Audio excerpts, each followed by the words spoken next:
Hey, everybody. Welcome to the Santita Jackson Show. AM 950 Radio, the voice of progressive Minnesota. Hey, Attorney Daryl Jones from the Transformative Justice Coalition and I are trying to get it moving this morning. We are moving. He's on his way to Georgia. Why is everybody going to Georgia? Why is that ground zero for the election? What lessons can we glean from what's been happening in Georgia over the past 4 years? There's a whole lot at stake there. And there are a lot of lessons that we can learn from Georgia that can be applied to every state and territory. So let's talk about that. Let's talk about your vote. Let's talk about what happens if you go to vote.org and find out that you are not on the voter rolls. What do you do? What happens if you get to the polls, having gone to vote.org, really assuming, knowing that you have your vote, that you are actually, no, I'm a registered voter. Well, you know what? Challengers can take you off the voter rolls on election day. So I want us to talk about that.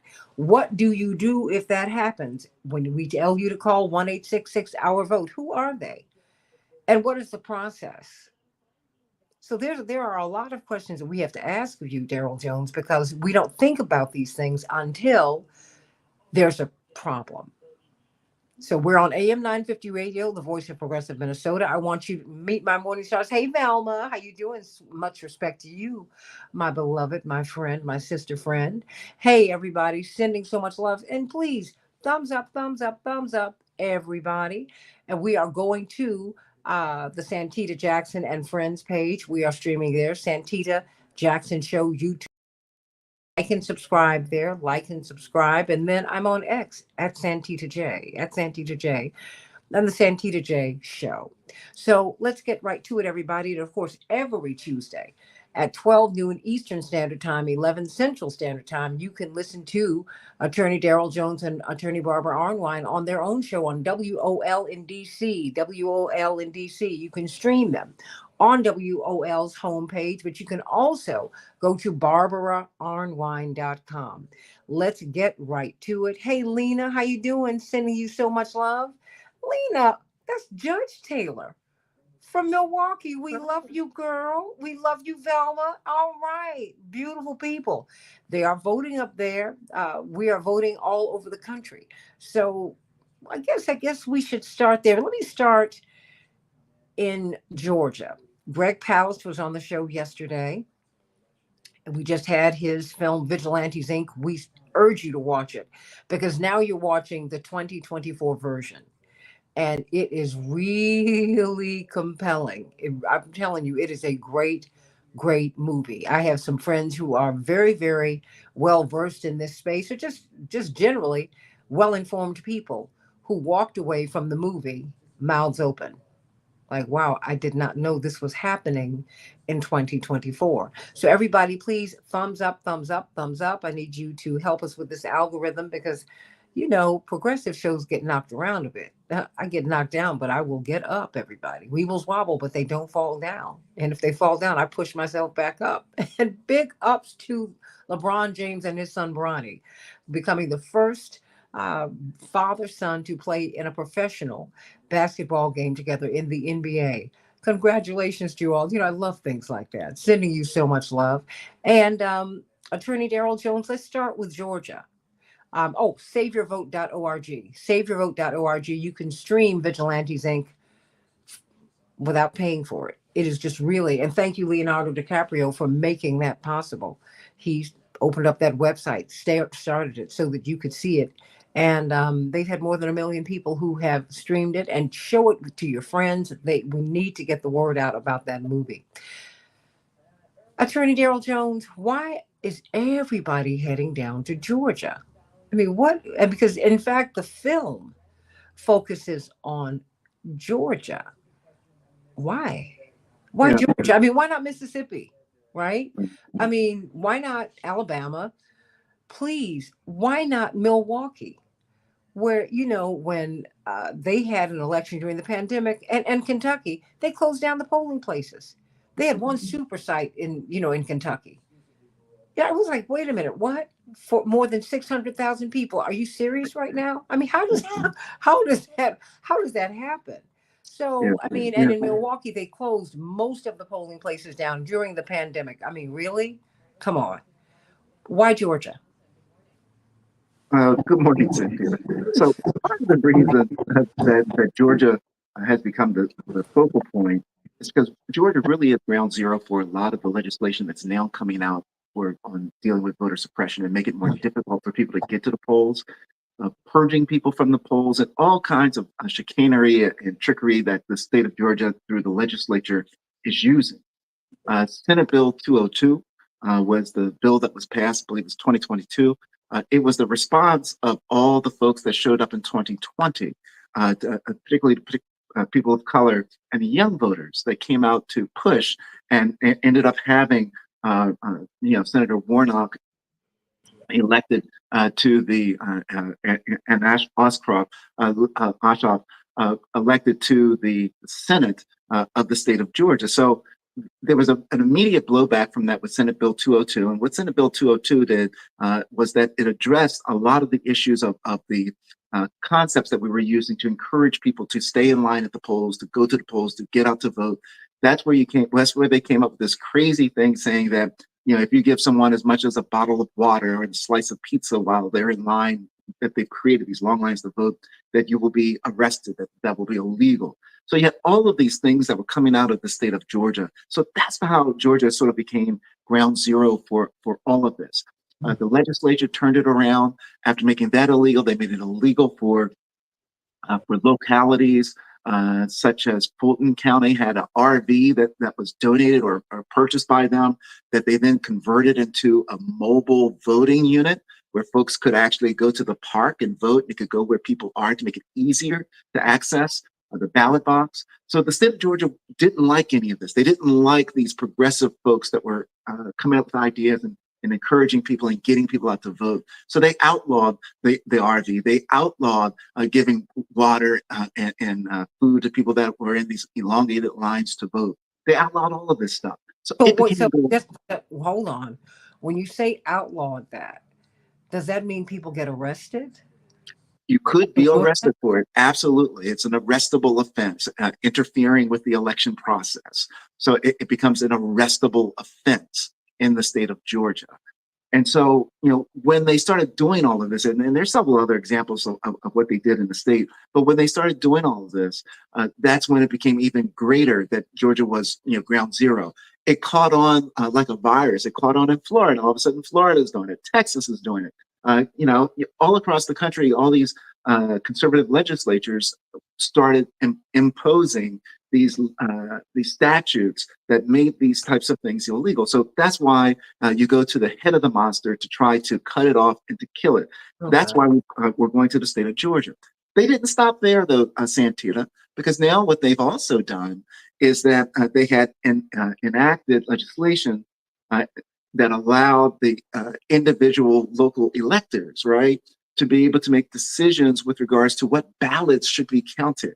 If there's a discretion with regards to whether or not the ballot was filled out correctly, was there a stray mark on it? I mean, they were letting the electors make those decisions. And what had happened was that you had all of these former or current Trump folks that became electors. So they were the ones that were going to make the decisions as to what ballots were being counted. So there was a lawsuit that was brought over that. Oh, And as a result, wait. Hold on.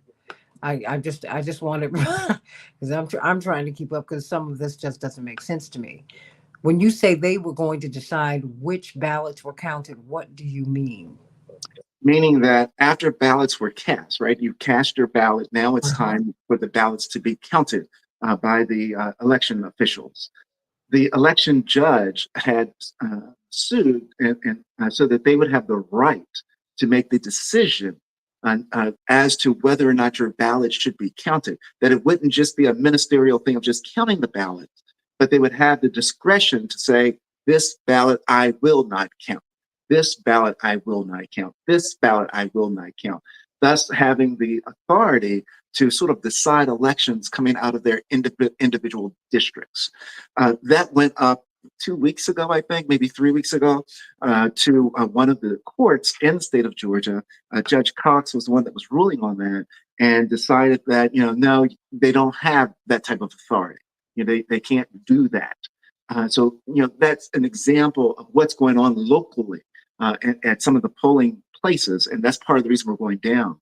The other thing, Santita, that was of interest, and again, the state of Georgia, these same election officials, and all of this comes from that True to Vote group out of Texas that is trying to challenge people and their rights to vote and trying to do everything they can to make it more difficult for folks to vote and more difficult for the votes to be counted.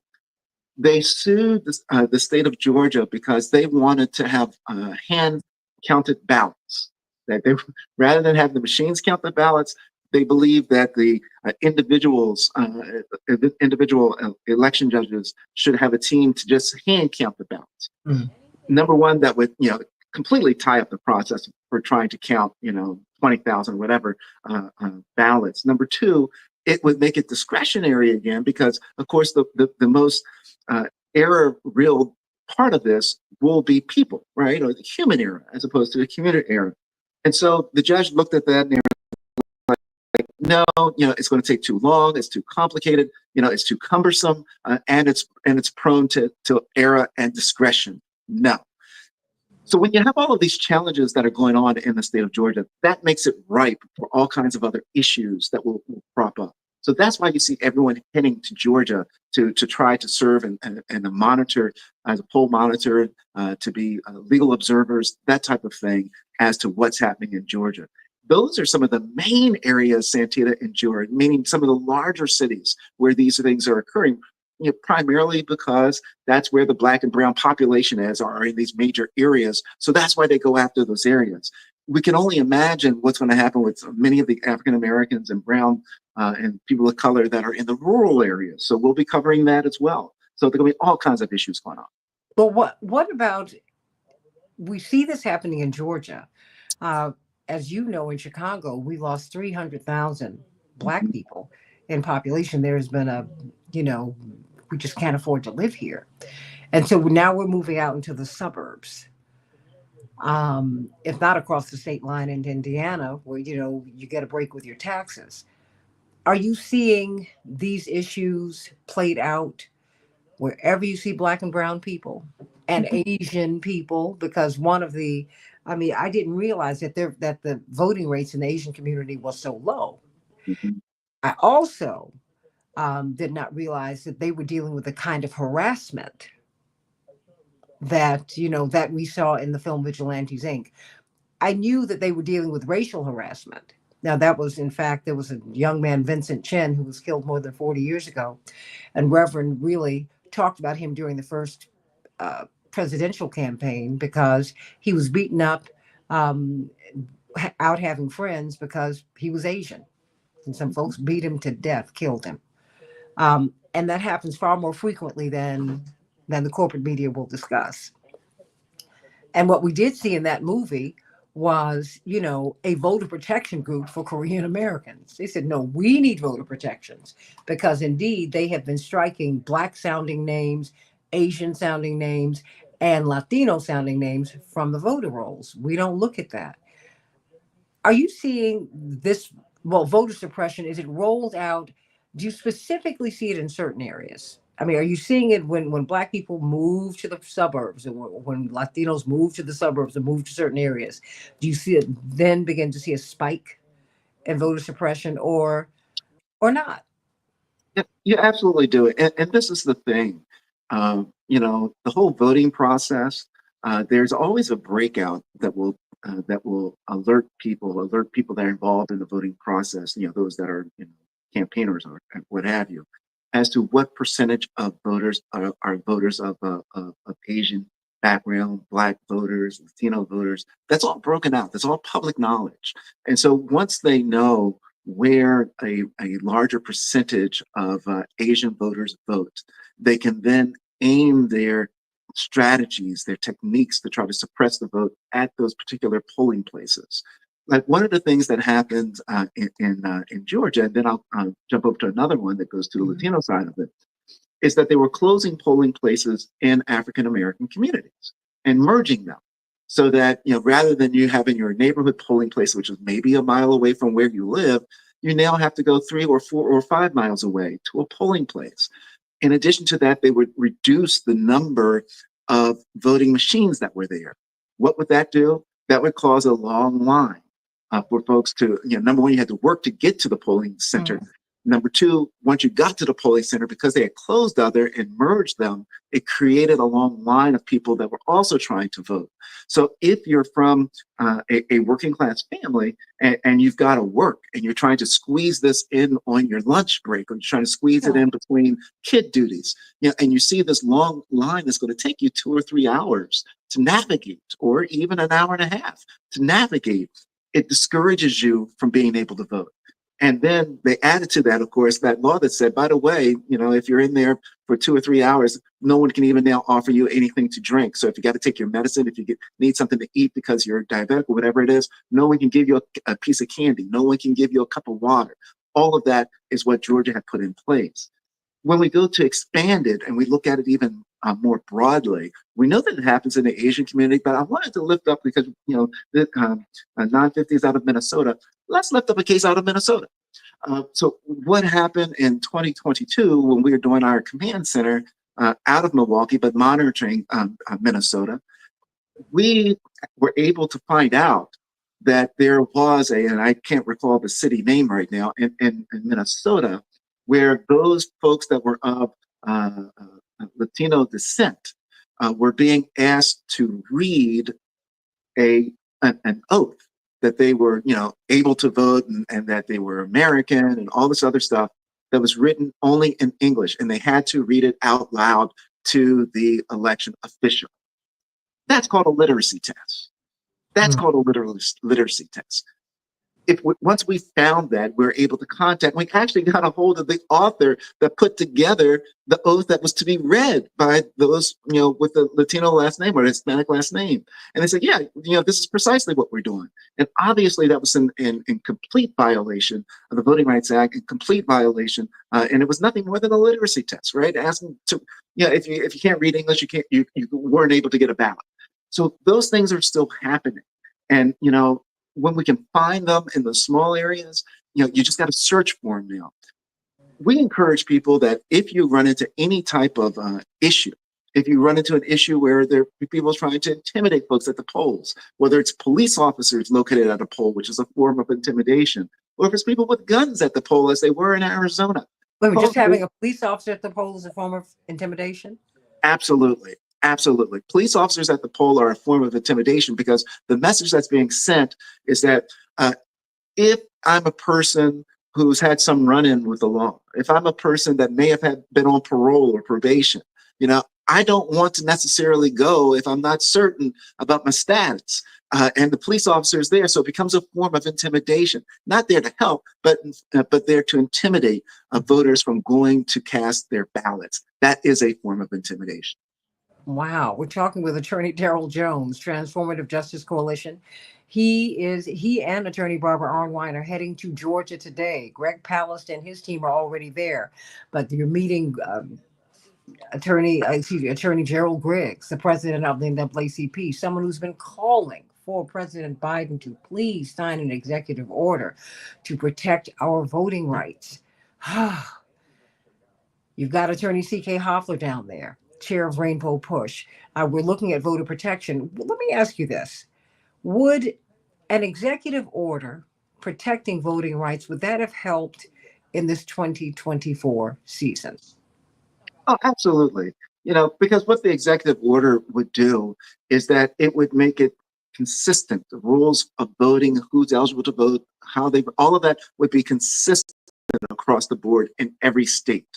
Okay. What we have happening right now is each state legislature doing what they want to do. And that makes it so complicated.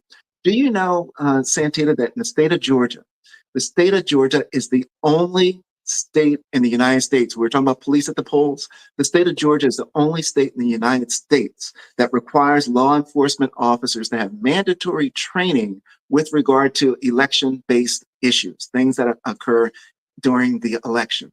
No other state in the union has that mandatory training. That makes an incredible difference because if you have a confrontation and the police are called in, what are they supposed to do? What do they understand about the voting rights and the voting laws?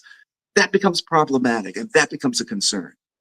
So, what, I mean, I just saw Cynthia McClendon. I believe you are probably in North Carolina, Cynthia.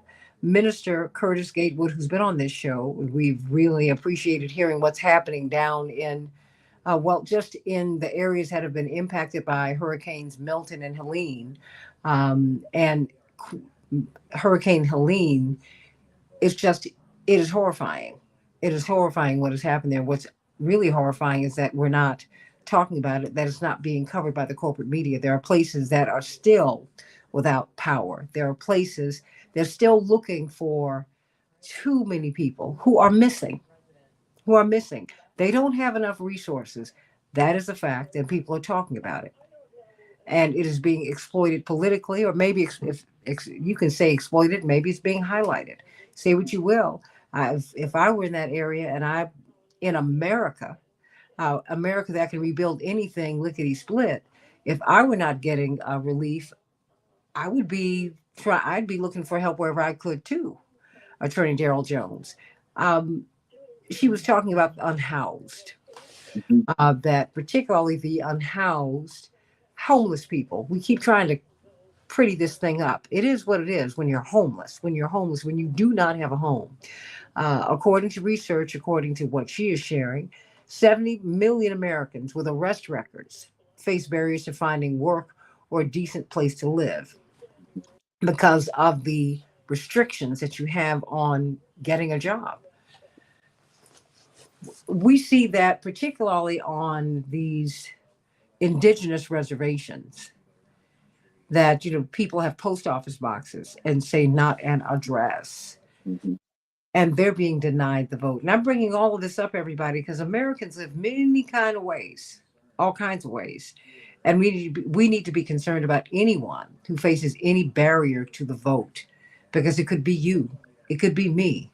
And you have a lot of people throwing a lot of language around about maybe this would be the last election. Yeah, and it's not just coming from the right, everybody, because we've had an opportunity during this presidency to protect the vote, and it did not happen. Did not happen. And it's something that we all need to be concerned about. We all, because I mean, presuming that President Biden would have been running now, Mhm. it would have helped him. And it certainly would help Kamala Harris. You know what? It would help Donald Trump too. It should help anyone who is casting a vote. This is not about them. This is about you. This is about you and me and us having a protected right to vote. So what about people who are homeless, or who start there and then move to the particular issues, or maybe you might want to start with the particular issues facing the indigenous community, because it is they are facing real problems voting. They absolutely are. With folks that are unhoused, the statement that I use is that just because you lose your home does not mean you lose your vote. You Mm. don't. You don't. You lose your home, you do not lose your vote. And what happens is, and it varies state by state and locale by locale, so you've got to check with your local election board. If you're unhoused, in some states, you have the ability to use intersecting streets where you stay the most, where you're located the most. That can be the address that you use to be able to vote. In some states, in some locations, you can use local buildings, government buildings, municipal addresses, the Department of Social Services or whatever that may be there. They may permit that to be your voting address so that you can register and you can vote. You can also go to the local board of elections and vote directly there. So that just because you lose your home, you do not lose your right to vote. Your right to vote remains intact. When we're talking about the Native American and the indigenous folks, indigenous Americans, uh, they face particular, uh, challenges when it comes to voting. We're talking about, large swaths of land where they're located if they're on tribal land. And so there may be miles between neighbors. There may be miles from any type of post office box, miles to make it to where they could have a voting booth. And they, most cases may not, or many cases may not have transportation to be able to get there. And so it becomes a very challenge to them. And, all the technology is not necessarily in place there either. So you have all these challenges that are there that are on these tribal lands and these native lands. What then happens is that voting by absentee ballot becomes a real challenge for them. It's real work for them. At one point, in some states, we're not allowing PO boxes to be used. Well, PO boxes is all they have because there wasn't a post office, office driver, mailman that was coming by to drop mailboxes because they had post office boxes because of the reservation and because the land was so vast between residences. And so if they start restricting it, saying that if you don't have a PO box, you can't use a PO box to get an absentee ballot, meaning you now have to go and vote in person, that creates a real hardship for the Native American who's trying to enact their right to vote. And interestingly, in one of our last trainings in Phoenix, Arizona, Scottsdale, Arizona, we had folks from tribal lands, from native lands, that were coming to talk to us about these very issues of what was going on and their ability to vote and their lack of access to the vote, and how the legislature was trying to, in Arizona, limit and stop them from being absentee ballots because they weren't allowing it to go to PO boxes. So it's a major issue that's there for the Native American voter, and they face such incredible odds when they're dealing with state legislatures with regards to issues and their lands and their rights, Santita. I think that would become more of a problem for everyone as people move. Some people are moving from the urban areas. Mhm. They're moving to areas that are not just suburban, but more rural. And so you face a different set of issues. You know, as we're looking at Georgia, how does Georgia impact people in the North? Because people think, when we look at voter suppression and voter intimidation and voter registration issues, we say, well, that's a Southern problem. Is that true? No, I think that there was never a truer statement that we are all intertwined with one another. And what affects one in Georgia is going to affect somebody in California. It's going to affect somebody in Illinois. It's going to affect somebody in Maryland. How do I know that to be true?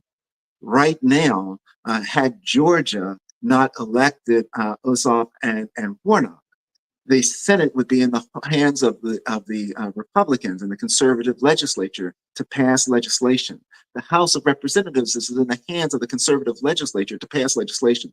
So information and legislation that you want to have passed that would be friendly to you or in your liking for the state of Illinois, for the state of Minnesota, for the state of Maryland, or wherever, it's prevented because of the vote that occurred in the state of Georgia that didn't allow the agenda to then be dictated by the conservatives out of the Senate and the House. So what happens in that vote in Georgia directly impacts what happens in every other state. It controls the agenda for what the U.S. Senate will hear, for what the U.S. representatives will hear when they're in positions of leadership. So you can say, well, I'm in Minnesota, so I don't need to worry about Georgia until there's legislation that's being passed that's now, because of the flipping of the House or the flipping of the Senate, that's now directly impacting you in Minnesota because you didn't care about Georgia. So that Santita is one of the easier ones, easier lists with regards to how we are all impacted with regards to who is elected and who has access to elect people and representatives throughout the country. Indeed, we're seeing one of our viewers from Wisconsin who's saying the same thing that happened in Georgia happened in Wisconsin. See, because like, and I can relate to that because as progressive as Madison is, as many blacks as there are in Milwaukee and in Racine, as many African Americans, black folks as there are still in Chicago. These states are really, America's a very interesting place. You can go from the same state that gave us Kamala Harris, gave us Ronald Reagan. The same state that gave us Willie Brown gave us Pete Wilson. Illinois is a moderately Republican state that has a powerhouse called Chicago that is Democratic. And it's not progressive Democratic. It is, you have a progressive mayor now. That's new. But the fact is, you're dealing with a Republican state. It's just not the ultra right wing states. We're Lincoln Republicans here. I mean, that's just a reality. But up in Wisconsin, you see hard right politics and hard left politics, and we saw during the mayoral race, just a few years ago. So much happened during the pandemic. The pandemic really just kind of pulled all the crazy issues out. I mean, they closed an absurd amount. I mean, if you remember, my Wisconsin listener, how many polls were available and how many were closed in Milwaukee? It was like, Mhm. wait a minute, what? This happens a lot. What happens if you wake up on election day and it's 175 polling places? How many were open? Just let me know, if you don't mind. What happens I mean, because anything can happen. Wait a minute. This is crazy. There are 175 polling places in Milwaukee. Five were open. Right. And to add to what was happening in Wisconsin and Milwaukee, you know, that's a great example of what I was saying happened in Georgia, Hmm. and that they close all these polling places, and a lot of them, of course, are in areas that are heavily African American, and maybe Latino. I'm not certain on that with Milwaukee. Uh, and what then happens is they created these long lines, and this is during the pandemic, right? So they created the long lines that people had to stand in and wait to vote. Interestingly, the Wisconsin Supreme Court that made the decision that said that how things were going to go with regards to the voting process, drop boxes, that type of stuff in Milwaukee and Wisconsin, the state Supreme Court met to make that decision virtually because they didn't want to be near each other because of the pandemic. But they're saying that the citizens there all had to come together to go and vote. It's just one of the greatest hypocrisies that I think that exists. So certainly Milwaukee and Wisconsin was a prime example of the merging of polling places and then forcing people to get in line and wait to be able to vote during that pandemic. Absolutely, Santita. Well, I mean, 175 polling places. Okay, 180 for clarity. Uh, our listener says 180 were available, but they closed 175, leaving five open. And that could happen anywhere. If you wake up that on election day, and your place has been closed, how do you find out where to go to vote? Yeah, I mean, if you wake up election day and you find that, first off, let's start at the beginning. What we encourage people to do at the beginning is to go to vote.org, go to vote.org, and be certain that you haven't been purged from the rolls, removed from the rolls. You can also find out from vote.org where your polling place is, where you're supposed to go and vote. That's the reason that, that's one of the reasons that we've come up with the slogan. We ask people to, plan your vote and then vote your plan, right? Plan your vote, plan it out. How am I going to vote? Where am I supposed to vote? What time am I going to vote?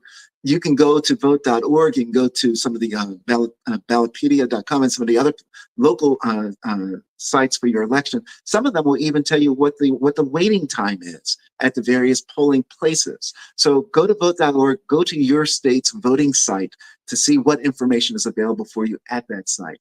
So if you go to vote at your polling place and you find out that you've been purged, you find out that you've been challenged, whatever it is that occurs at the polling place. It varies by state, but definitely what you want to do is you want to talk to the election official, you want to talk to the election judge.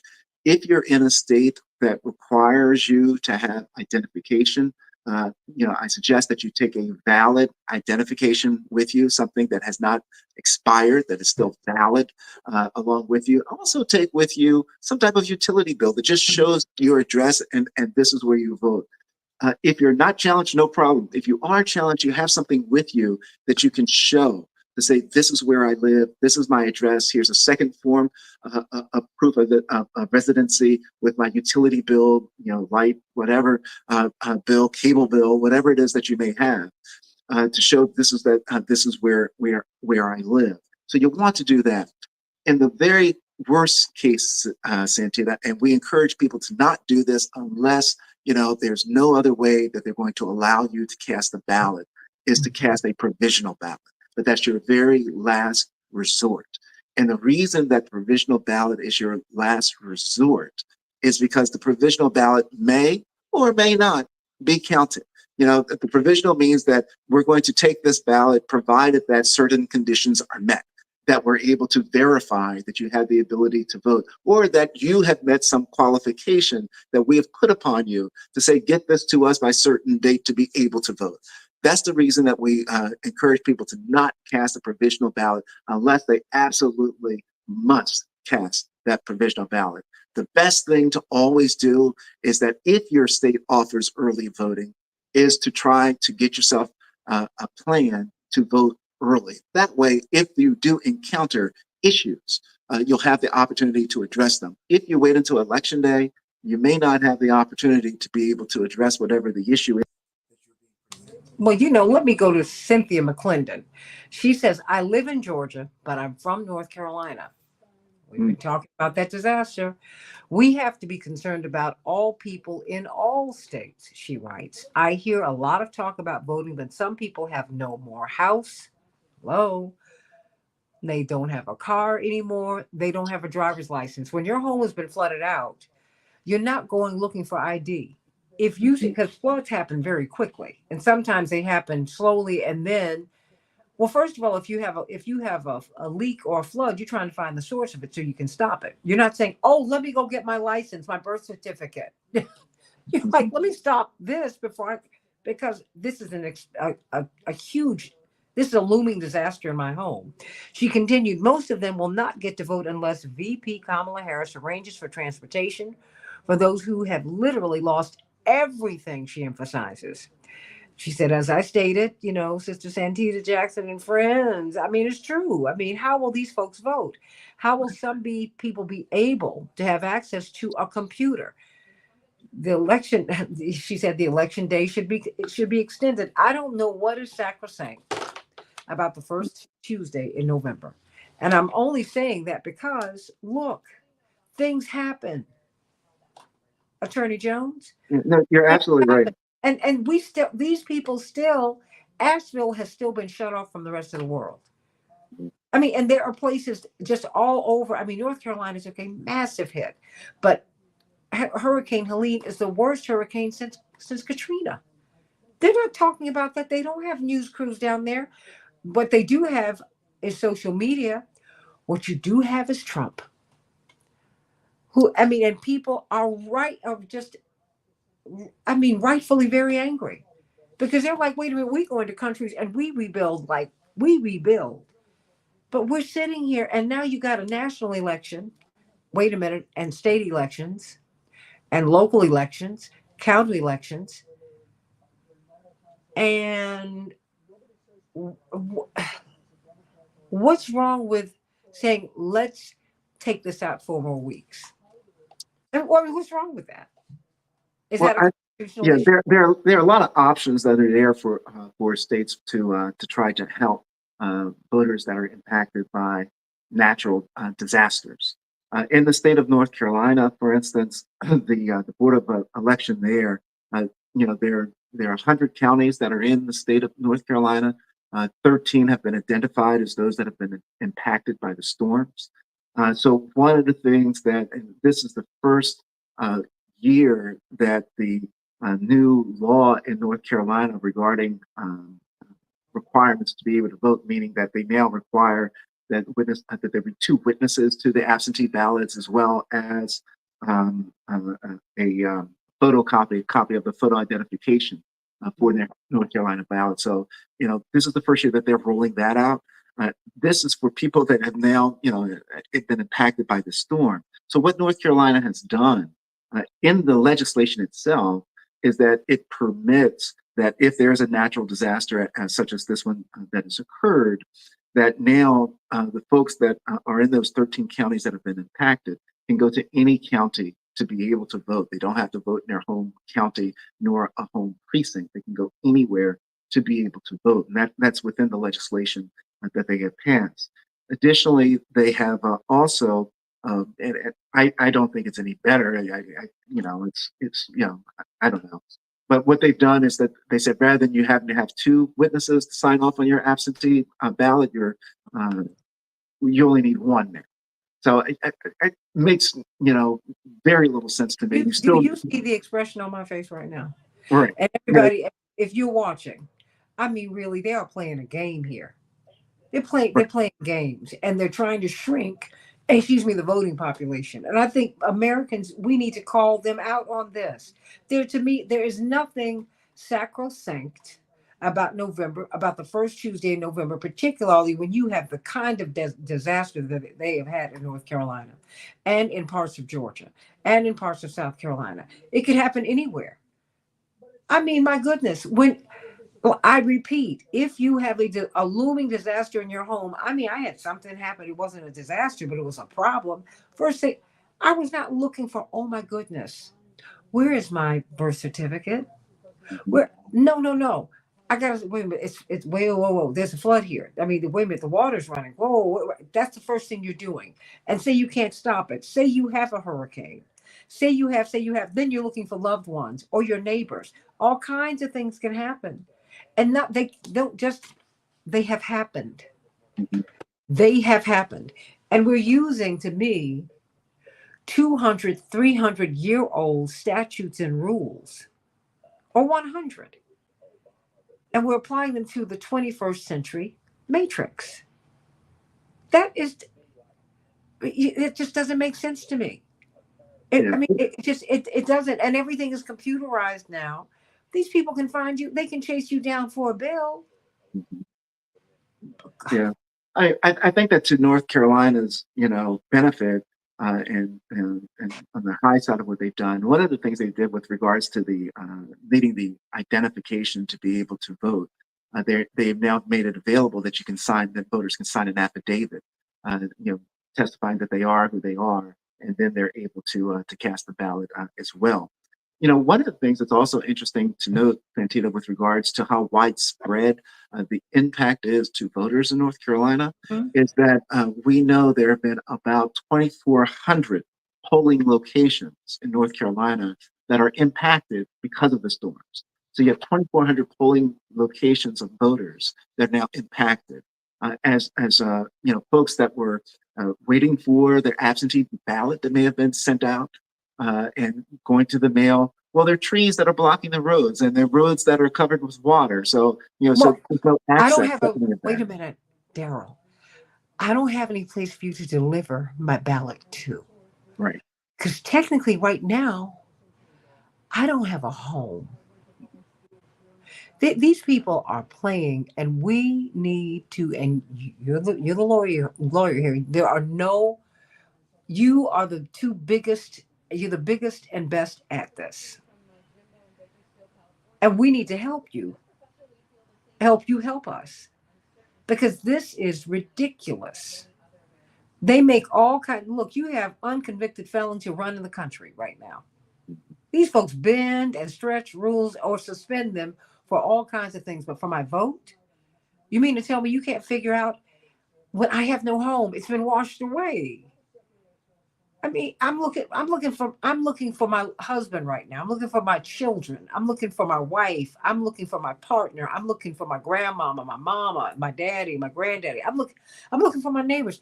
Hey, I'm looking for the landmark that let me know that I was getting close to home because that was swept down too. I mean, and that's just one of the issues. Mhm. I mean, what I'm seeing our Wisconsin viewers say, hey, wait a minute, we had 180 precincts, but only five were open. These people, they do all kinds of things. That's why I'm glad that you are in Georgia right now, because this is insane. And it is hard to believe that we need this level of protection in 2024. You wanted me to remind you about this Florida 1998 case. Oh yeah. Oh yeah. Oh, now come Absolutely. on, I wrote it down. Now you know I'm with you. Well, and let me say this before I talk about the 98 case in Florida. In North Carolina, they are not extending the early voting area for them. So there's no extension of early voting because they feel as though they've taken these other steps to help people be able to vote. And they have their own hotline. So it's an 888 hour vote, 888 hour vote. And that's just for North Carolina. Okay. Interestingly, in the companion state of South Carolina, they have extended early voting there because of the impact from the storm. So it's completely discretionary with regards to the So states and how they're so doing. that's when you say every state is varying, and that's where the voting rights protections would absolutely, we need it. Exactly. It should be the same thing across the board. You don't have to worry about, what does Missouri do as opposed to what does Arizona do. This is what happens wherever you are in the country. That I think would standardize the access and everything else with regards to voting. But and I saw that someone had put in a question about Florida. So in Florida, Barbara and I were doing our radio show, and we were speaking to the president of the South Dade County branch of the NAACP, and we're talking about issues that are going on in the state of Florida right now as they're doing their early voting. It turns out that there was a gentleman in the state of Florida that was convicted of a felony crime in the 90s, 1998, and had served his time and done everything, was on the streets, and had been voting, right? Had voted in elections subsequent to that, as Georgia law would permit. Well, a couple of weeks ago for 2024, he received a letter from the Board of Election saying that he couldn't vote because there were fines, fees, and restitution that they believed that he owed. The only problem was they couldn't tell him how much it was. They couldn't tell him, what the fine, fee, or restitution was. And so they told him that he was not going to be able to vote in this election, although he had voted previously in other elections because of this.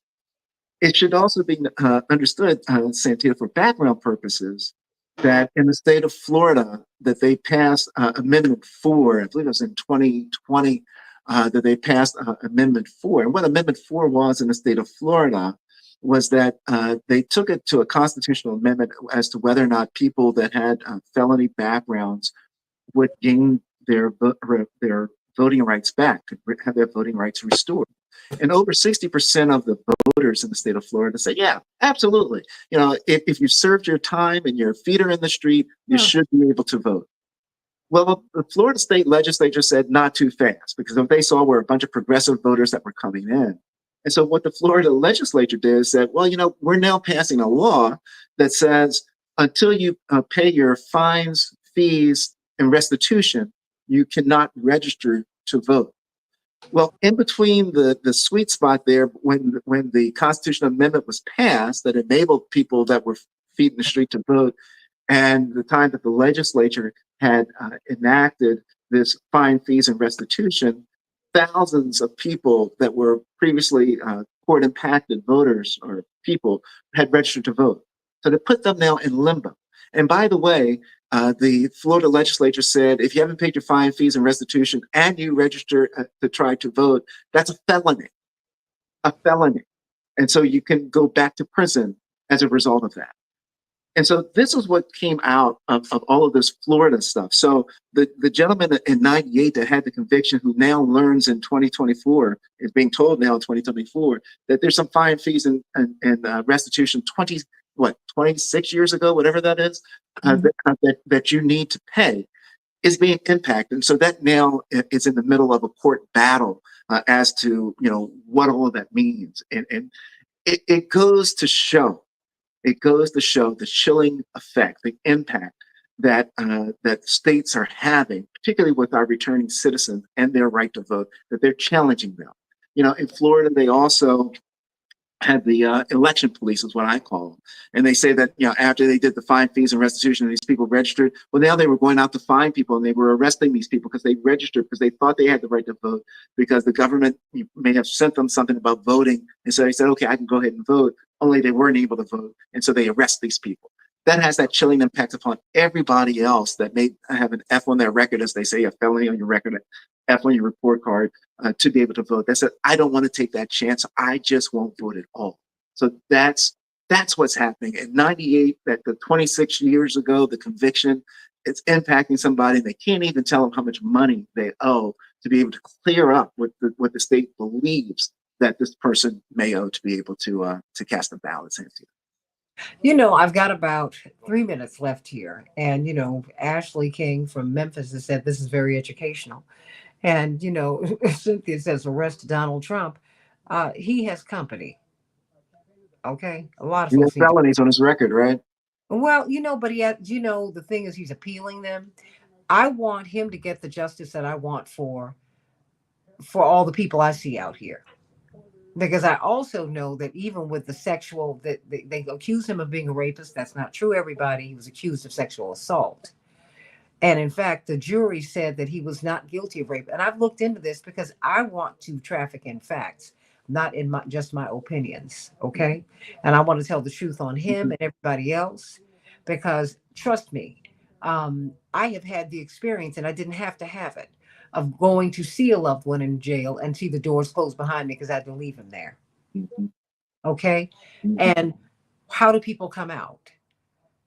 Mhm. And on and on and on. I just Mhm. want to traffic in truth. That is enough. He wasn't convicted of rape, Cynthia. He was actually convicted of sexual assault. It was a civil case. Rape is a criminal case. That's I'm not a correct. lawyer, but right. Yeah, no, Okay. that's correct. That's correct. I just want to. I don't want to go where the corporate media are going because they're playing a game here. Because they will tell me about Trump talking about I need some people who have the discipline of a Nazi general, but they won't tell you that when we were trying to desegregate schools in the 70s, that President Biden said he didn't want his children in a racial jungle.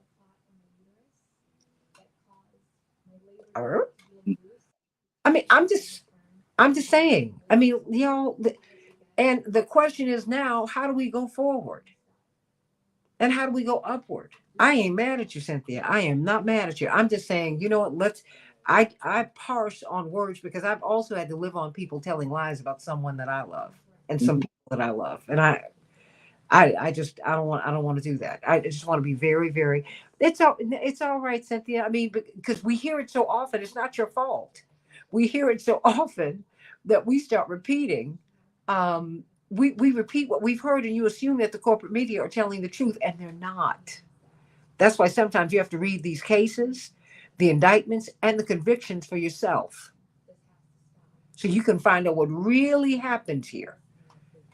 I'm not saying that he doesn't need to be arrested, but I'm saying let's get it right every time, because a lot of people need to be arrested. I think some of these war criminals need to be arrested, but we don't do that. Yeah. Okay, and I don't need to call names, but you know exactly what I'm talking about. Some of us have dropped more bombs recently than any presidents in history. I think that's wrong. It killed a lot of people. So look, the last couple of minutes belong to you. We're going to do this again a few more times before November 5th, because clearly a lot of people have are getting a lot of information and they still have a lot of questions. And so I want to do that. But of course, I got to pivot over to the next hour where we will be talking about what's happening in Michigan, everybody. What's happening in Michigan? Because, I mean, the Arab American community are raising their voices and they're not alone. They're raising their voices about Gaza and Lebanon and everything else. And many people are saying that Vice President Harris is losing the space that she had in Michigan to win. So we're going to talk about that in the second hour. But right now we're talking about your vote. How about that piece? The last 2 minutes, they belong to you. And of course, every Tuesday, 12 noon Eastern Standard Time on WOL in Washington, D.C. Barbara Arnwine and attorney Daryl Jones, attorney Barbara Arnwine, the godmother of voter protection. We have to give her that space because she's been doing this and she does it better than anyone. And you right behind her, attorney Jones. Last couple of minutes belong to you. What do you want us to know? Well, Santita, you'll hear me say it 100 times, and I'll say it 100 more times. Before you go to vote.org and check on your voting status. Check on where you're supposed to vote. Has your polling place been moved? Go to vote.org and check that out before you go. Make a plan for how you want to vote. Do you plan on voting in person? Do you plan on mailing in your ballot? How do you plan on effectuating and voting. And be certain that if you're going to vote absentee ballot, be certain that you fill out the ballot. Be certain that you sign the ballot. Be certain that you sign the envelope. Don't take your ballot because you're part of a family. You figure there's 4 or 5 of us that are here. Let's save the state some money. We're going to put it all in one envelope. What happens? All of the votes are not counted. So, use the envelope that you've been provided, seal the envelope, sign the envelope, and mail the envelope or drop it at a drop box if your location permits that. If you decide you're voting in person and you run into issues, go to our 866 Our Vote, 866 Our Vote to answer any issues that you may run into while you're at the polling place. You'll also, if you're in the state of Georgia, if you're or anywhere else in the country, you can go at the National Bar Association along with the Transformative Justice Coalition. We're going to have a national hotline that's going to be available. You can still go to the 866 Our Vote. We'll be doing some of the things with them as well. We'll also be manning 833 TJC Vote, TJC Vote, 833 TJC Vote. Folks, if you know someone that's court impacted, is a court impacted citizen, it's so important right now for all of us to push for the voting for the Freedom to Vote Act, the Freedom to Vote Act that's in Congress. Why? Because that would standardize the voting process around the country. It will standardize that when your feet are in the street, if you're a court impacted citizen, that you then have the ability to vote.